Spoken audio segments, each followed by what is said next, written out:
So Delta Executor Update is officially released. And also before the tutorial, I want to credit the script for JNH.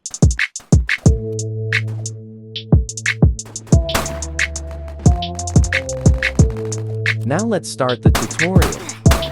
I put the link on the description. Just click direct install, press allow here, and simply install it. And after you install it, go to your settings. Tap General. Find the VPN and device management.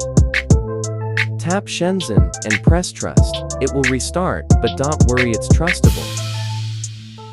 After the restart now, it's all good, you can play Roblox.